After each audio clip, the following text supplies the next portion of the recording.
In this video, we're going to talk with eminent occupational therapist Leana Tank about how specific forms of movement affect executive function and neuroplasticity, and how movement method has helped her with this. If you like it, please, the thumb up, please hit the subscribe button, tell the algorithm to put more of this stuff forward. It does really help.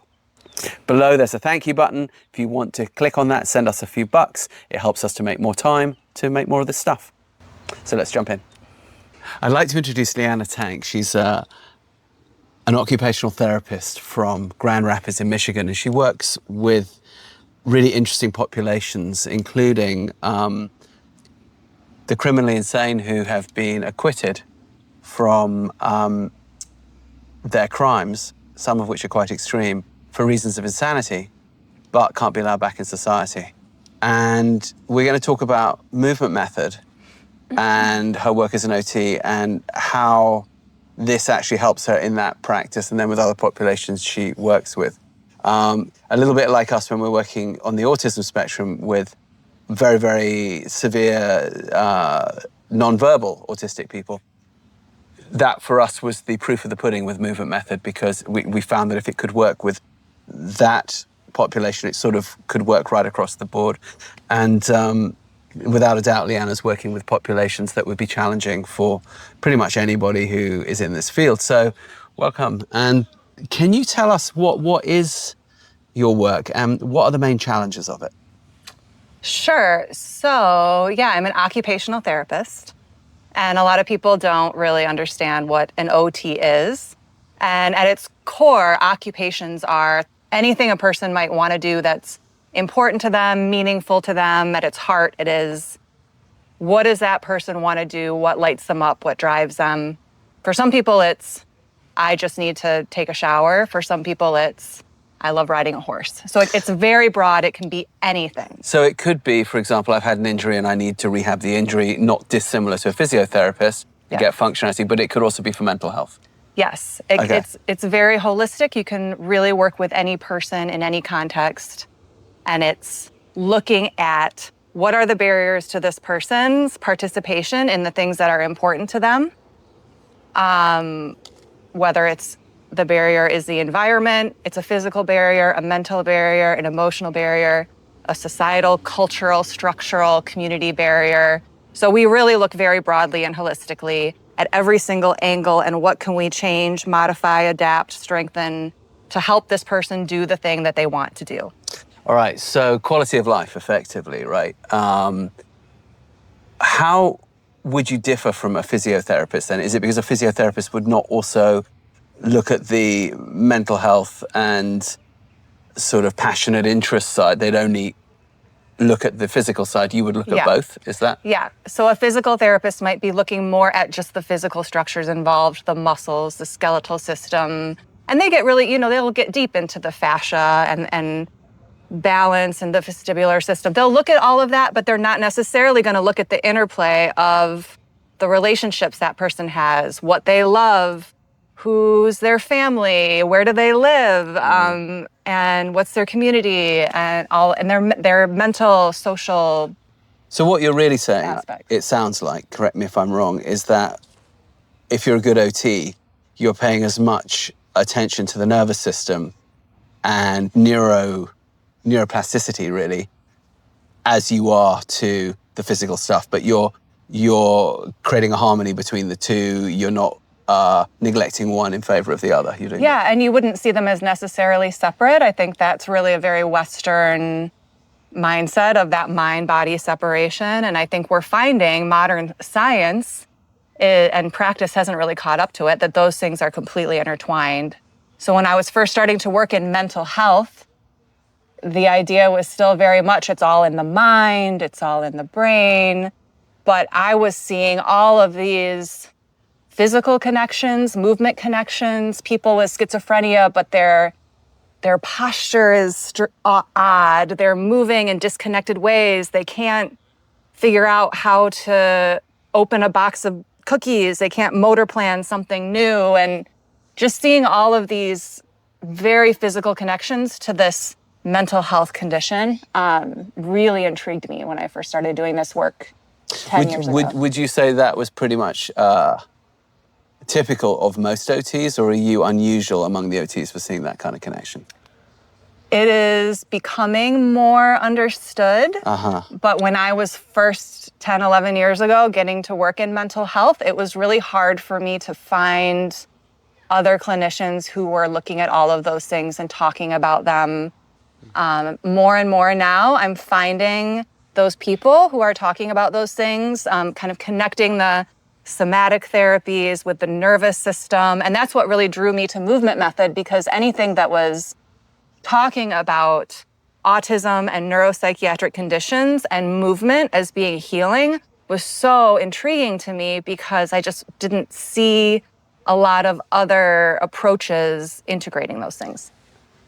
It may seem obvious, obviously, to people like us that work in the field, but what is the connection between movement and mental health? Oh my gosh. That's a very complicated question. Put it this way, let me rephrase it then. Can you have good mental health without movement? I think it would be very, very challenging. Our minds and our bodies are not two separate things. And there's more and more understanding of our awareness and our consciousness being really embedded throughout our whole bodies. And our bodies are meant to be moving and interacting with the environment around us and engaging. And when we're not, when we're totally sedentary, there are so many things that can really go wrong with our nervous system and all of the different systems that work together to impact our mood and the way we look at the world and the way we perceive things. So obviously that's kind of at the center of movement method, that really what we're talking about is endocrine, meaning hormone system, which those move through the body, right? And movement seems to spark them in the same. So for example, oxytocin through hip rocking, serotonin through social interaction, which always involves movement. One of the things you've often heard us say in our trainings, if you put old people in old people parking, the brain dies. It's not a good idea. They're supposed to be running around after the grandkids and complaining about it, but staying fit and solving a lot of problems for the kids. Okay, but you knew all of this really before you encountered movement method. So what do you think, what's the value for you? What did it bring you? What problems did it solve that you weren't already solving? Yeah, I think what I really appreciated about it was that the educational content, the framework of movement method, is delivered very clearly. So it very clearly explains the neuroscience behind the production of oxytocin and the connection between movement and how novel movement creates BDNF and how that helps you produce neuroplasticity and all of these things, is really helpful for helping to teach caregivers that information and to reproduce the good effects. Because me as an OT, I serve massive numbers of people. I go to many programs all around Michigan, and there's only so much I can do as just me. And so if I can teach the staff the basic skills of how to engage with people in a way that promotes neuroplasticity and good mental health using these very simple, clear, concrete principles, I can just exponentially enhance my impact. And so I'm always looking for ways to do that. Okay, so question for those viewers or listeners who don't know the terms. 2 questions. Why is oxytocin important? And what is BDNF? Oxytocin is really our connection hormone. It's our communication hormone. It's the love hormone. It's what makes us motivated to cooperate and participate with people. Strategize. It's one of the very first hormones that's produced, begins to be produced as children, that helps us connect with our caregivers and helps start to develop the parts of the brain that do help with emotional regulation. And so that I'm so concerned with that with the people I work with, because that's what they struggle with So can you really separate oxytocin from executive function? Like people say, No. oh, it's a love hormone. Okay, but so how's it connected to figuring stuff out? Yeah. No, oxytocin is what starts to help develop the prefrontal cortex. Okay. It's that relationship between the mother-child or the father and the child or the caregiver, that back and forth, smiling, cooing, meeting their needs. And that's that connection to the relationship and that sense of being seen, and that like that caregiver has your back and communication. Yep. That is what helps us be balanced, healthy humans that can live and work with other humans. And the people I work with are wonderful people, but they struggle with living and working well with other humans. That's where a lot of their problems happen, is getting into maybe a fight with someone and their nervous system can't handle it and they become extremely aggressive, you know? So that's what I'm looking at. So you got to have oxytocin for conflict resolution. Absolutely. So oxytocin, we need it for executive function, communication, strategizing, conflict resolution, emotional regulation. Got it. What's BDNF? Why is that important?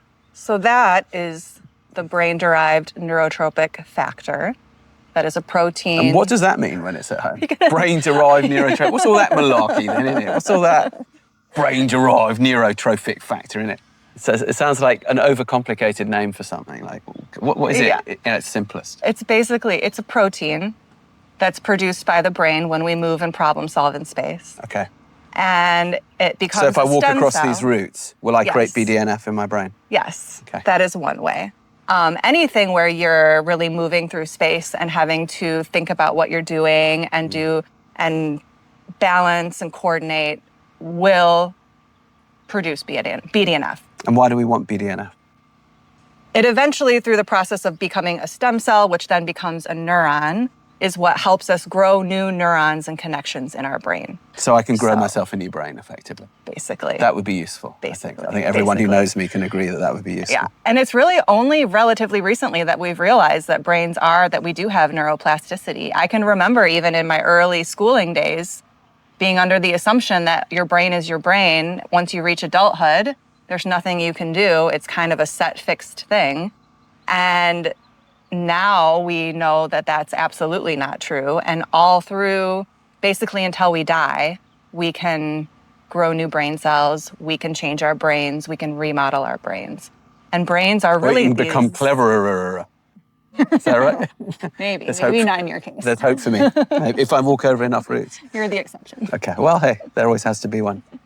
Okay, so basically what you're saying then is if we can create oxytocin, we're going to get better executive function, we're going to get conflict resolution, we're going to get emotional regulation, figuring stuff out and handling your stuff, right? And then if we get BDNF, which we can't get without movement, we're going to get neuroplasticity, so we're going to effectively grow ourselves a new brain. We're going to constantly update, we're going to constantly upgrade rather than downgrade. Right.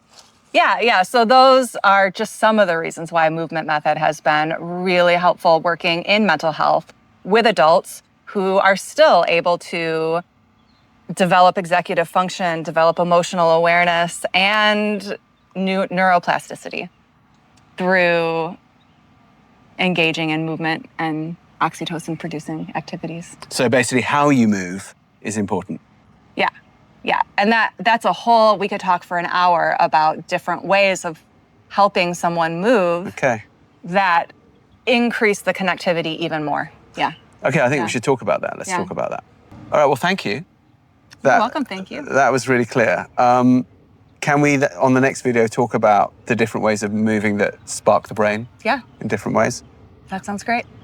Okay, let's do it. If you liked this or if you found it educational or informative, please do the thumbs up thing because it tells the algorithm to put more of this stuff forward. And I think we can all agree that in our mental health crisis, we kind of need to know about things like oxytocin and BDNF. Also, you'll see that there's that black subscribe button. It does the same thing, really important. I've now gotten to a point where I automatically just hit that subscribe thing on anything I like on YouTube. I used to ignore them before, now I realize how important they are. There's also a thank you button down below. So if you want to help people like Leana feed her children, you could send us a few bucks And that helps us to make more time to make more content. If you want to learn how to do movement method, there's a link down below to a free ebook. Click on that, have a look, see what you think, see if you think it's for you. And then if you do think it's for you, we can actually train you. We can do that online, or we can do that at live courses, some of them taught by Leana. Okay, so those are the plugs, and we'll see you on the next one.